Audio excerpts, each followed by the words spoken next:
ভগৱানক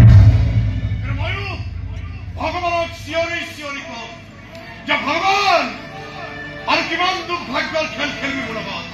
এইবাৰ কিন্তু ফাইনেল খেল খেলিম মই তোৰ লগত। সেইদিনা কিন্তু মন্দিৰত ঘণ্টা বজাই বজাই তইও ক'ব লাগিব তই তই সঁচাই বৰ ভাল দেউতা কমান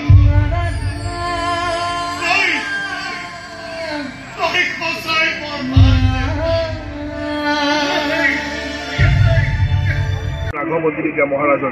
সমূহ অসমবাসী ৰাইজক মই ধন্যবাদ জনাইছোঁ যিসকল জেগাত আমি থিয়েটাৰ কৰি আহিলোঁ। আমাৰ এইবাৰ ইতিহাস থিয়েটাৰৰ 3খন ভিন্ন ধনী ছাবজেক্ট লৈ পেলাই অভিজিত ভট্টাচাৰ্যৰ ৰচনা আৰু পৰিচালনাত আমি জুৱেপুৰা মানুহ মহাৰাজ আৰু মহাবীৰ লাচিত আৰু মহাবীৰ লাচিতৰ কেৰেক্টাৰটো এজন বীৰৰ চৰিত্ৰত অভিনয় কৰিব পাৰে। মই অভিনেতা হিচাপে সঁচাই গৌৰৱ অনুভৱ কৰিছোঁ। বহুত দিনৰ এটা সপোন আছিল এনেকুৱা চৰিত্ৰ এটাত অভিনয় কৰিব পাৰিম নেকি, আৰু সেই সুযোগটো আহিল আৰু সুযোগটো সম্পূৰ্ণ আমাৰ প্ৰযোজকেও দিছে, সুভাষ দাসেও দিছে আৰু অভিজিত ভট্টাচাৰ্যই এনেকুৱা এটা চৰিত্ৰ মোক উপহাৰ দিছে আৰু যিমান পাৰোঁ চেষ্টা কৰিছোঁ চৰিত্ৰটোক বাস্তৱত ৰূপায়ণ কৰিবৰ কাৰণে। আৰু ধন্যবাদ জনাইছোঁ যিসকল জেগাত আমাৰ মহাৰাজৰ যিটো ডাবল ইছ্যু ট্ৰিবল ইছ্যু আমি কৰিব লগা হৈছে আৰু সকলোকে যিসকলে মহাৰাজ চাই পেলাই আমাক ধন্যবাদ জনাবলৈ আহিছে।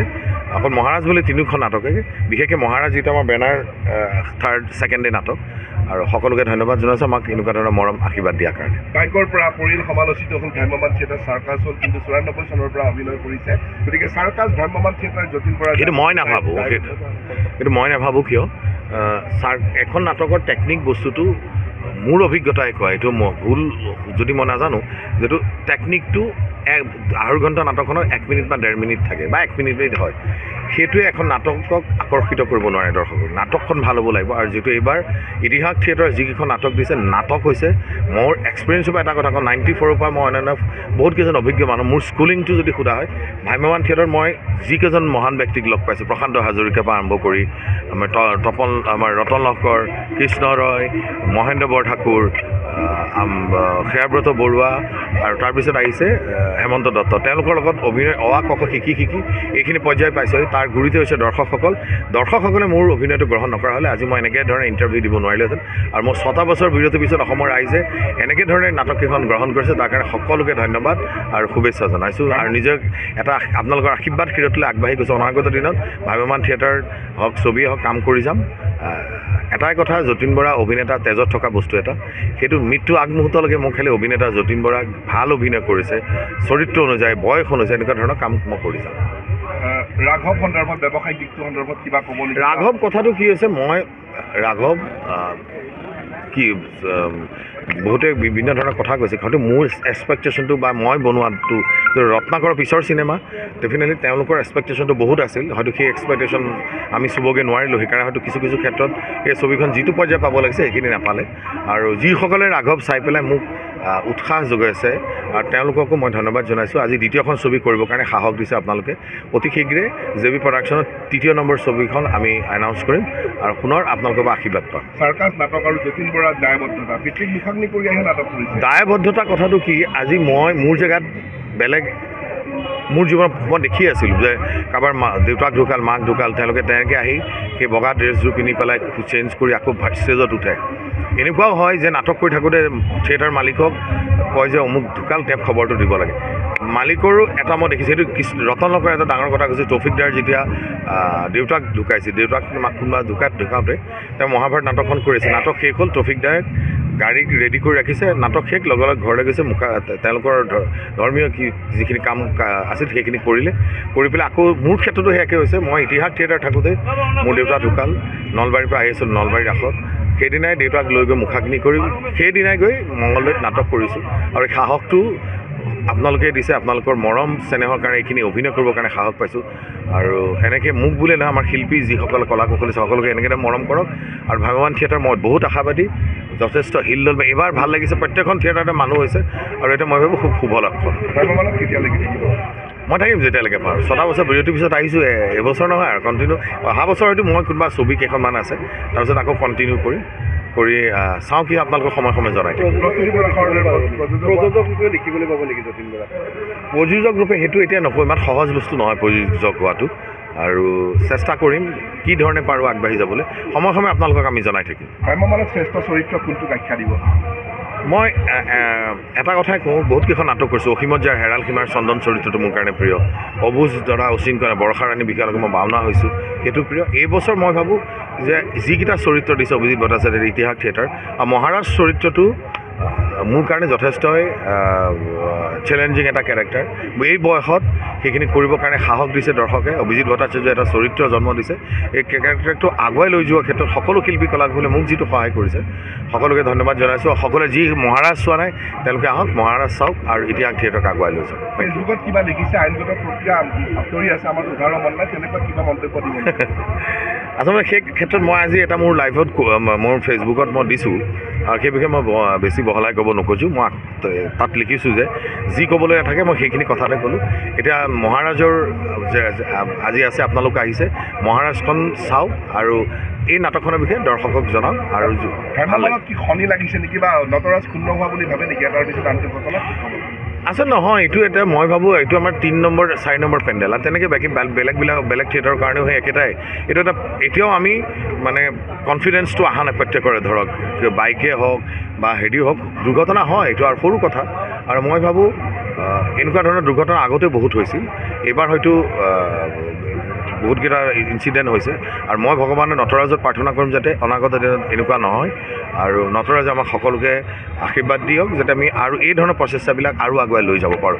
আৰু এটা মই যতীন বৰা হিচাপে এটা কথা ক'ম, ভ্ৰাম্যমান কেতিয়াও চাৰ্কাছ হ'ব নোৱাৰে।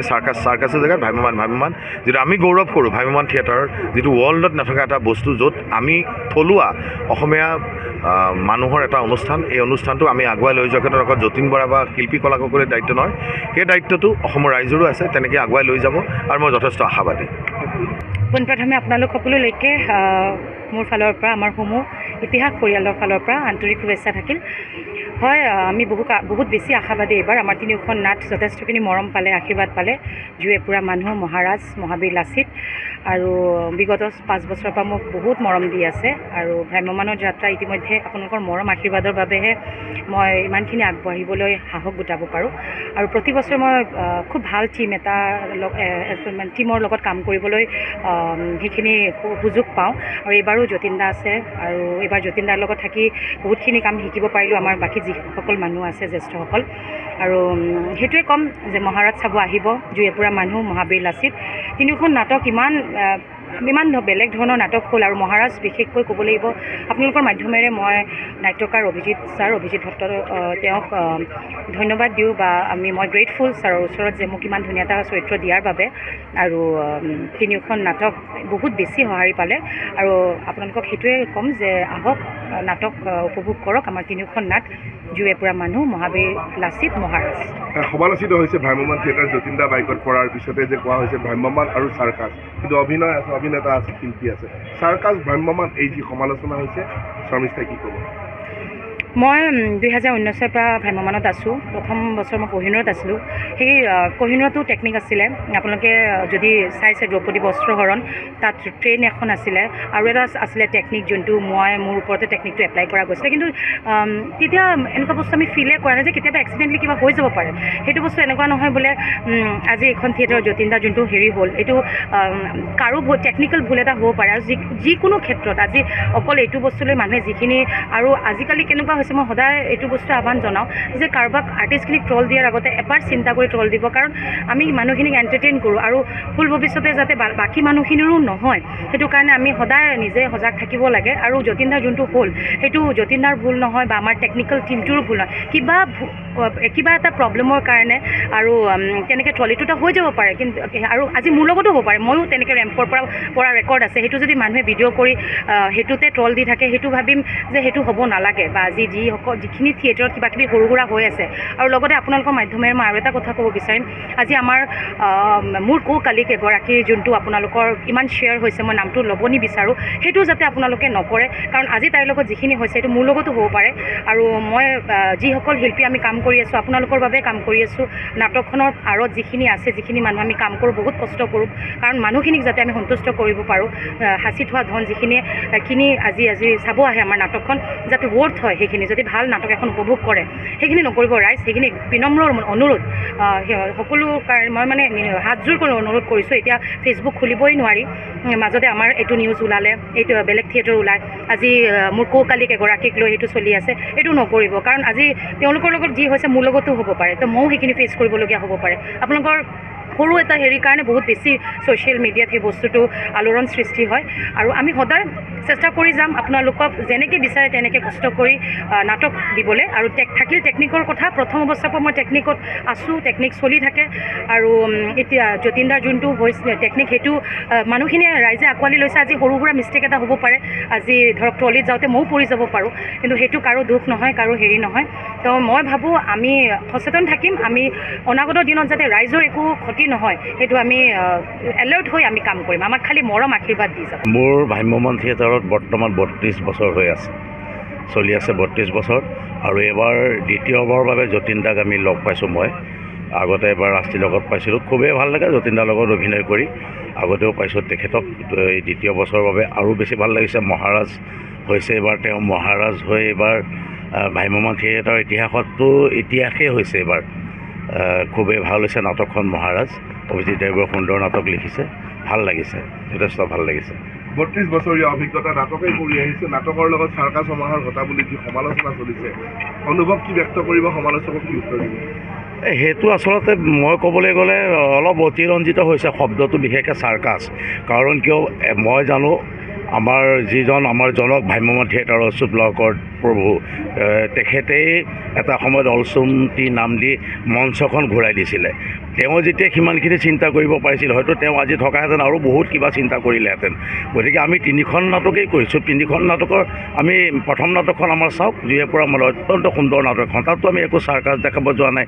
একো টেকনিকেলি কাৰোবাৰো নাই কিন্তু দৰ্শক সলনি হৈছে ইয়ং চামক মনোৰঞ্জন দিবৰ কাৰণে অলপ কিছু কাৰিকৰী কৌশল কৰিবলগীয়া হয় আৰু তাকে যদি চাৰ্কাছ নাম দিয়ে সেইটো কিন্তু মই মানি ল'ব নোৱাৰোঁ চাৰ্কাছ নহয় টেকনিক থাকিবই নাটকত দৰ্শকৰ মনোৰঞ্জনৰ বাবে এইটো অতিৰঞ্জিত শব্দ প্ৰয়োগ কৰিব নালাগে আহকচোন চাওক যিসকলে চাৰ্কাছ বুলি কৈছে আমি চাৰ্কাছ দেখাইছোঁ নে নাটক দেখাইছোঁ চাওক তেতিয়া ভাল হ'ব বুজি পোৱা যাব ধন্যবাদ আপোনালোক অহাৰ বাবে আৰু এই বছৰ ইতিহাস থিয়েটাৰৰ লগত জড়িত বিৰাট ভাল লাগিছে আমাৰ 3খন বিৰাট ধুনীয়া নাটক অভিজিৎ ভট্টাচাৰ্যদেৱৰ আমাৰ আজিৰ নাট আছে মহাৰাজ কালি হৈ গৈছে জুয়ে পুৰা মানুহ আৰু এখন আছে মহাবীৰ লাচিত গতিকে 3খন নাটকে বিৰাট বেলেগ ফ্লেভাৰৰ বেলেগ টেষ্ট পাইছে মানুহে আৰু আমি য'ত আমি এতিয়ালৈকে পাৰফৰ্ম কৰি আহিছোঁ সকলোৰে বিৰাট ভাল ফিডবেক পাইছোঁ বিৰাট ভাল সঁহাৰি পাইছোঁ বহুতে হয়তো ফেচবুকত অলৰেডি পাইছেই আমাৰ প্ৰায় প্ৰত্যেকটা পেণ্ডেলতে 2টা শ্ব' কৰিবলগীয়া হৈছে